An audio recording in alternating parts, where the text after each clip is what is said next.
স্বাগত দীপ্ত সংবাদে আপনাদের সঙ্গে আছি আমি নাদিরা জাহান। অন্তর্বর্তীকালীন সরকারের উপদেষ্টা হিসেবে শপথ নিয়েছেন বীর মুক্তিযোদ্ধা ফারুকী আজম বীর প্রতীক। মঙ্গলবার বেলা 11টায় বঙ্গভবনে এক অনুষ্ঠানে রাষ্ট্রপতি মোহাম্মদ শাহাবুদ্দিন তাকে শপথ বাক্য পাঠ করান। বঙ্গভবনের দরবার হলে জাতীয় সঙ্গীতের মধ্য দিয়ে এই শপথ অনুষ্ঠান শুরু হয়। এরপর কোটা সংস্কার আন্দোলনে নিহতদের স্মরণে দাঁড়িয়ে 1 মিনিট নীরবতা পালন করা হয়। নিয়ম অনুযায়ী প্রথমে উপদেষ্টা হিসেবে দায়িত্ব পালনের এবং পরে গোপনীয়তার শপথ নেন ফারুকী আজম। শপথ গ্রহণ শেষে শপথ বইয়ে সই করেন নতুন উপদেষ্টা। ছাত্র জনতার গণ আন্দোলনে শেখ হাসিনা সরকারের পতনের পর গত 8 আগস্ট নোবেলজয়ী মোহাম্মদ ইউনূসের নেতৃত্বে অন্তর্বর্তীকালীন সরকারের যাত্রা শুরু হয়। এই সরকারের মোট সদস্য 17 জন। মূল্যস্ফীতি নিয়ন্ত্রণের বিষয়টি এখন সবচেয়ে বেশি গুরুত্ব দেওয়া হবে বলে জানিয়েছেন অর্থ ও পরিকল্পনা উপদেষ্টা সালেহ উদ্দিন আহমেদ। মঙ্গলবার সকালে রাজধানীর শেরেবাংলা নগরে পরিকল্পনা মন্ত্রণালয়ে তিনি এই কথা বলেন। শপথ নেয়ার পর অর্থ ও পরিকল্পনা উপদেষ্টা প্রথমবারের মতো পরিকল্পনা কমিশনের সদস্য ও পরিকল্পনা মন্ত্রণালয়ের কর্মকর্তাদের সাথে বৈঠক করেন। বৈঠকে মন্ত্রণালয়ের ভবিষ্যৎ কর্মপরিকল্পনা সম্পর্কে উপদেষ্টাকে অবহিত করা হয়। অর্থ উপদেষ্টাও প্রয়োজনীয় দিক নির্দেশনা দেন। এর আগে কয়েকটি গণমাধ্যমের সাথে কথা বলেন তিনি। জানান, কোনো প্রকল্প বন্ধ করা হবে না, তবে এখন শুধু প্রয়োজনীয় প্রকল্পে অর্থ ছাড় দেওয়া হবে। মূল্যস্ফীতি নিয়ন্ত্রণে কার্যকর উদ্যোগ নেয়ার কথা জানিয়ে তিনি বলেন, তথ্যে কোনো লুকোচুরি রাখা হবে না। আমি আশা করি মূল্যস্ফীতির ব্যাপারটা সবচেয়ে একটা প্রায়োরিটি থাকবে। আমরা যে ফাইন্যান্স থেকে যা করবো, এখন বাংলাদেশ ব্যাংকের গভর্নর যদি অ্যাপয়েন্টমেন্ট হয় তার সাথে আমরা বলবো যে এটা ফার্স্ট প্রায়োরিটি। টাকার পর যেগুলো এসেনশিয়াল আর্থসামাজিক উন্নয়নের জন্য, বিশেষ করে মানুষ জীবিকার ইস্যুর জন্য, ব্যবসার জন্য যেগুলো এসেনশিয়াল, যেগুলো অলরেডি চলছিল, তাই না, আমরা বলেছি এগুলো আমরা বন্ধ করব না। সোমবার মালবাহী ট্রেন চালুর পর আজ থেকে স্বল্প দূরত্বে যাত্রীবাহী ট্রেন চলাচল শুরু হয়েছে। ফলে রেল স্টেশনগুলোতে চাঞ্চল্য ফিরে এসেছে। ঢাকা ময়মনসিংহ ও ঢাকা রাজশাহী রুটে যাত্রীবাহী লোকাল ট্রেনও চলাচল শুরু হয়েছে। দর্শক, এই বিষয়ে সবশেষ পরিস্থিতি জানবো। গাজীপুর থেকে যুক্ত হচ্ছেন সহকর্মী জাহাঙ্গীর আলম। জাহাঙ্গীর, রেল স্টেশনগুলোতে যাত্রী উপস্থিতি কেমন দেখছেন এবং কর্মচাঞ্চল্য সম্পর্কেও জানাবেন।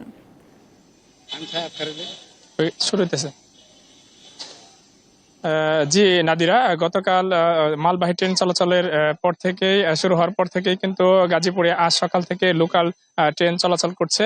আমরা এই জয়দেবপুর স্টেশনে রয়েছি।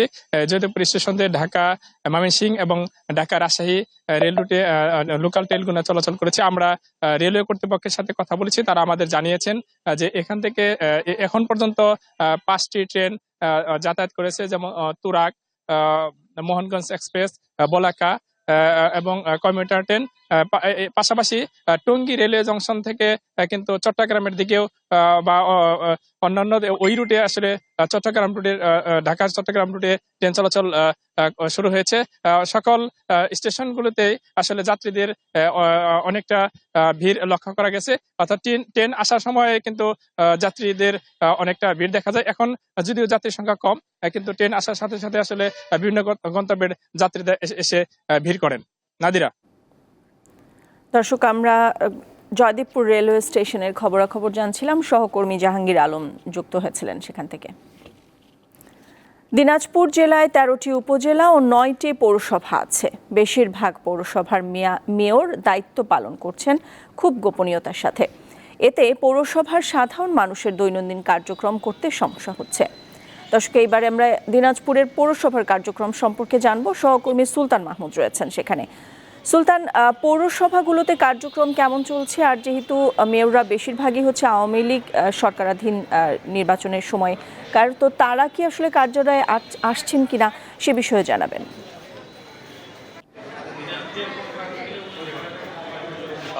নাদিরা, দিনাজপুরের 13টি উপজেলার মধ্যে 9টি কিন্তু পৌরসভা রয়েছে। এই পৌরসভার 9টির মধ্যে কিন্তু 6টি পৌরসভার মেয়র যারা রয়েছেন, বর্তমান যারা নির্বাচিত, এরা সরাসরি আওয়ামী লীগের রাজনীতির সাথে জড়িত ছিল এবং তারা আওয়ামী লীগের প্রতীক অর্থাৎ নৌকা প্রতীক নিয়ে কিন্তু তারা নির্বাচিত হয়েছেন।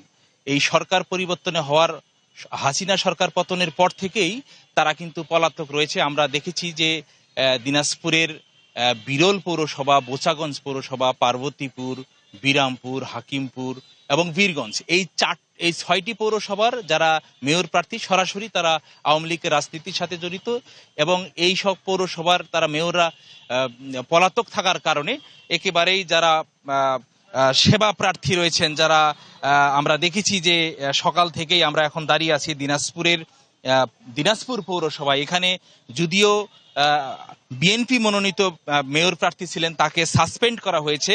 তার প্যানেল মেয়র যিনি আবু তৈব আলী দুলাল, তিনি আওয়ামী লীগ সমর্থিত ছিলেন, তাকে কিন্তু দায়িত্ব দেওয়া হয়েছে। তিনিও কিন্তু আজকে আমরা এখন পর্যন্ত তাকে পাইনি।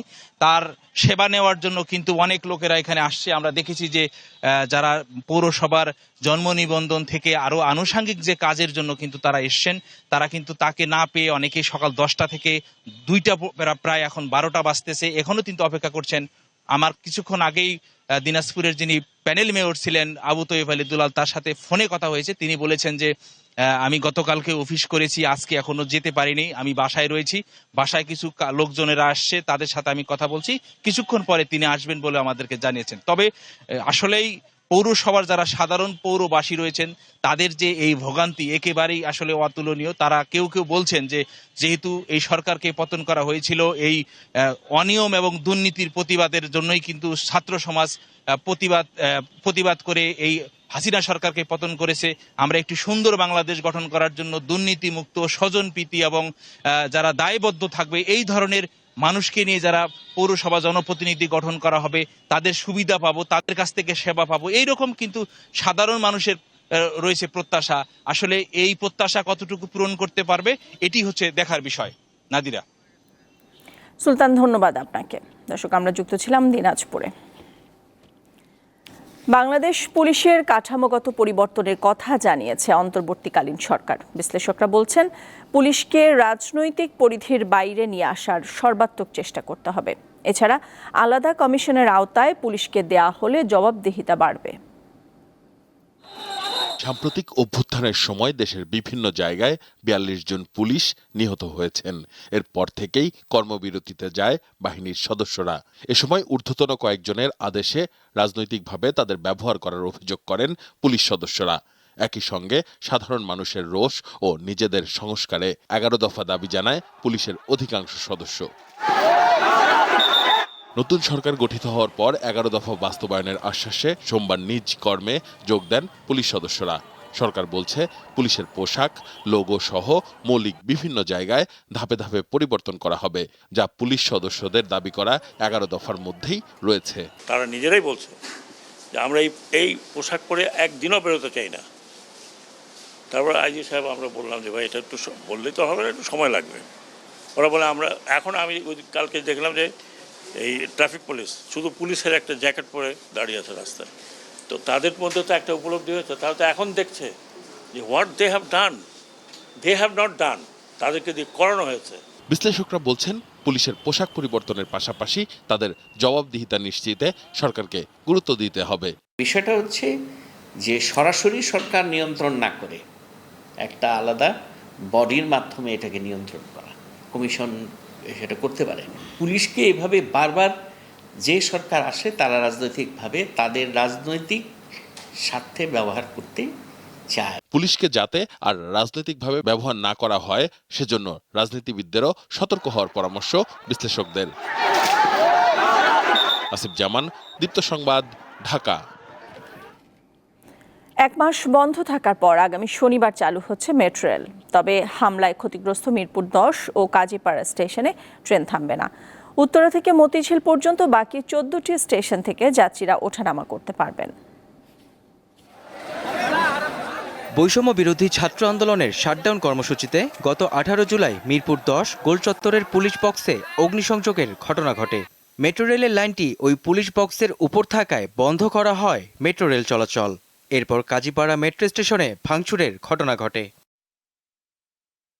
বন্ধ হওয়ার পরপরই বিপাকে পড়ে মেট্রোতে চলাচলকারীরা। ভোগান্তির পাশাপাশি বেড়ে যায় যাতায়াতের সময়। বাসের জন্য দীর্ঘ সময় অপেক্ষার পর গাদাগাদি করে উঠতে হচ্ছে যাত্রীদের। এখন বাসের জন্য অনেকক্ষণ দাঁড়িয়ে থাকতে হয়, বাসও যাত্রী অনেক বেশি থাকার কারণে সিট পাওয়া যাচ্ছে না, বাসও থামতেছে না। অফিসে যাচ্ছে, ওটা হচ্ছে আপনার লেট হচ্ছে। মেট্রোটা থাকলে হচ্ছে সাধারণ মানুষের মানে আমাদের অনেক উপকার হয়। কর্তৃপক্ষ উত্তরা থেকে মতিঝিল পর্যন্ত মেট্রো চালুর ঘোষণা দিয়েছে, তবে বন্ধ থাকবে কাজীপাড়া ও মিরপুর 10 স্টেশন। দ্রুত সময়ে এই দুটি স্টেশনও চালু করার দাবি যাত্রীদের। যদি এটা চালু করে দেওয়া হয় তাহলে আমরা নিরিবিলি যাতায়াত করতে পারবো, আমাদের জন্য খুব একটা সুস্থ একটা ব্যাপার হবে এটা। এখন দ্রুত যদি চালু হয় খুব সুন্দর হবে, আমরাও স্বাচ্ছন্দ্যে চলাফেরা করতে পারবো। আমরা চাই যে অতি দ্রুত মেট্রোরেলটা চালু হোক এবং বাকি দুইটা স্টেশনও যেন মেরামত করে। হামলা ও ভাঙচুরের পর মেট্রো কর্তৃপক্ষ জানিয়েছিল ক্ষতিগ্রস্ত স্টেশন দুটি মেরামত করে পুনরায় চালু করতে 1 বছরের মতো সময় লাগবে। তবে বিশেষজ্ঞরা বলছেন গুরুত্ব দিয়ে কাজ করলে 2-3 মাসের মধ্যে ক্ষতিগ্রস্ত স্টেশন দুটি চালু করা সম্ভব। উত্তরায় যে আমাদের ডিপো আছে সেখান থেকে কিন্তু এটা নিয়ন্ত্রিত করা হয় এবং কমিউনিকেশন সিস্টেম, সিগন্যাল সিস্টেম যেটা আমরা বলি, সেখানে কিন্তু আসলে ক্ষতিগ্রস্ত হয়নি। লোকাল যে দুটো স্টেশন কাজীপাড়া এবং মিরপুর 10 ভাঙচুর করা হয়েছে। তো যেহেতু চলমান প্রকল্প এবং কাস্টমাইজ ডিজাইন কিন্তু আমাদের হাতে আছে, যে পরিমাণ ক্ষতিগ্রস্ত হয়েছে দুটো স্টেশনে, এটা সংস্কার কাজ করতে সর্বোচ্চ 2.5 মাস থেকে 3 মাসের বেশি সময় কিন্তু লাগার কথা না। আন্দোলনের সময় মেট্রো রেলের কোচ, লাইন ও সংকেত ব্যবস্থার কোনো ক্ষতি হয়নি। মিরপুর 10 ও কাজীপাড়া স্টেশনের টিকিট বিক্রি ও যাত্রীদের ভাড়া আদায় সংক্রান্ত ব্যবস্থা ক্ষতিগ্রস্ত হয়েছে, যা দ্রুতই ঠিক করা যাবে বলে দাবি বিশেষজ্ঞদের। মেহেদী হাসান, দীপ্ত সংবাদ, ঢাকা। রাজধানীতে ট্রাফিক পুলিশের দায়িত্ব পালনকারী শিক্ষার্থীদের ছাতা প্রদান করেছে ন্যাশনাল লাইফ ইন্স্যুরেন্স। গুড়ি গুড়ি বৃষ্টি হওয়ায় রাজধানীর বিভিন্ন সড়কে ট্রাফিক নিয়ন্ত্রণে কাজ করা শিক্ষার্থী ও স্বেচ্ছাসেবকদের মধ্যে ছাতা বিতরণ করা হয়। ন্যাশনাল লাইফের সিনিয়র এক্সিকিউটিভ ভাইস প্রেসিডেন্ট বাহার উদ্দিন মজুমদার, জনসংযোগ কর্মকর্তা আমির হোসেন জনি সহ কোম্পানির অন্যান্য কর্মকর্তারা এই সময় উপস্থিত ছিলেন। বৃষ্টির মধ্যে কাজ করার সময় ছাতা পেয়ে ন্যাশনাল লাইফের প্রতি কৃতজ্ঞতা জানান ট্রাফিকের দায়িত্ব পালনকারী শিক্ষার্থী ও স্বেচ্ছাসেবকরা।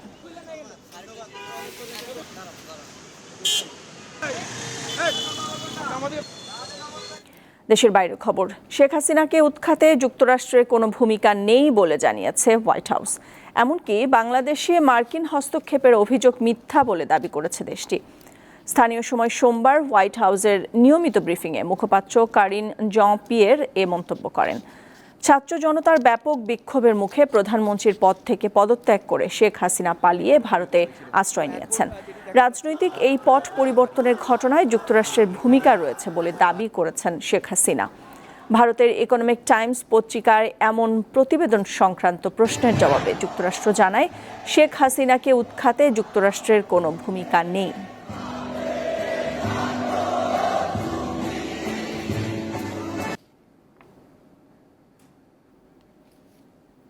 খেলার খবর।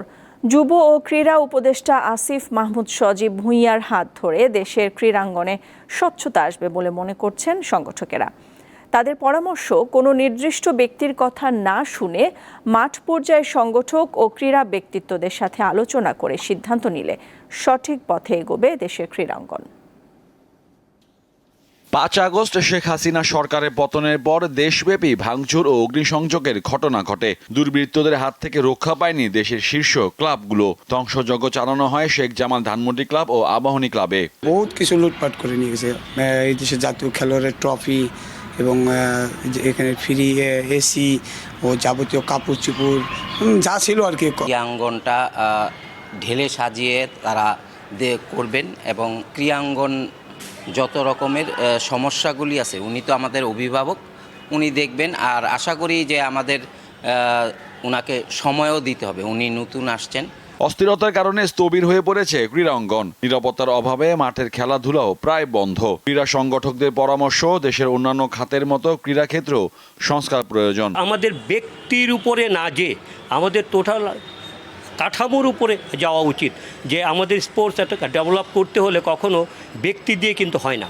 স্পোর্টস রিলেটেড যত ধরনের স্টেক হোল্ডার্স আছে, আপনার সাংবাদিক থেকে শুরু করে স্পোর্টসের সাথে জড়িত আছে, অর্গানাইজার এবং স্পোর্টসম্যান, সাবেক স্পোর্টস পার্সোনালিটি, ওনাদের সাথে আপনারা অ্যাকোমোডেট করেন ওনাদেরকে, এবং অ্যাকোমোডেট করে তাদের কাছে পরামর্শ নেন।